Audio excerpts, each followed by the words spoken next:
Ni inyubako nshya y'amagorofa 5 yiswe Butaro Level 2 Teaching Hospital, niyo yubatswe mu nkengero y'izindi nyubako ibitaro bya Butaro byari bisanzwe bikoreramo mu karere ka Burera.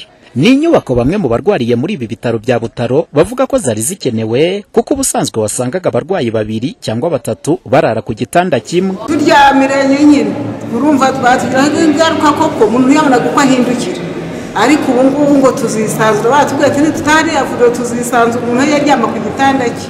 Twarisanzuye rwose. Gute? None ubu ntitumeze neza, ntitwabonye amavuriro rwose. Hari ahantu twari tumaze kuba benshi cyane, tukayama ku gitanda turi abantu 3 tukaterwaho imiti cyangwa 4, ariko nyakubahwa nubwo yigendeye ibitaro yabikorufama yabitangije ndi hano mu bitaro atubakisha ibituri mu hano. Nukuri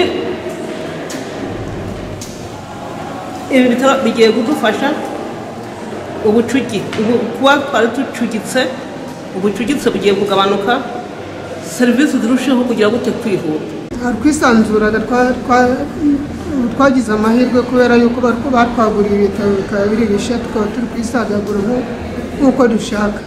Iyi nyubako nshya y'ibitaro bya Butaro yatumye ibi bitaro bya Butaro byaguka biva ku bitanda 150 bigera ku bitanda 256. Guverineri w'intara y'Amajyaruguru Mugabo wa Gahunde Maurice ashimangira ko ibi bitaro ari iby'abaturage, ari nayo mpamvu bakwiye kubisigasira. Ibi bitaro twatashye uyu munsi nitwe byubakiwe, akaba ariyo mpamvu mbasaba ngo twese dufatanye izi nyubako tuzazifate neza. Natwe nk'ubuyobozi tuzakomeza dukore ubuvugizi n'ibikorwa remezo bindi bikenewe kugira ngo ibitaro byacu bikore neza nabyo bibashe kuboneka. Imyaka irenga 10 ibitaro bya Butaro bishinzwe ngo kuba iki kigo kivura kanseri cyaguwe ngo ni by'agaciro, nk'uko bishimagirwa na Minisitiri w'Ubuzima Dr. Sabin Nsanzimana. Uyu munsi kubona iki kigo kivura kanseri cyaguwe kikahaba kuri kanseri z'abana n'iz'abakuru ni ikimenyetso cyerekana yuko kanseri ni ikibazo, ariko ntabwo ari ikibazo tugomba kureberera gusa. Mwabonye inyubako nshya, mwabonye uburyo bwo gusuzuma, kuvura, ariko noneho n'abayirwaye bakabona ahantu hagutse ho kuzajya bavurirwa. N'ikindi cy'umwihariko nuko ari n'ikigo kizagikorerwamo ubushakashatsi kuri kanseri.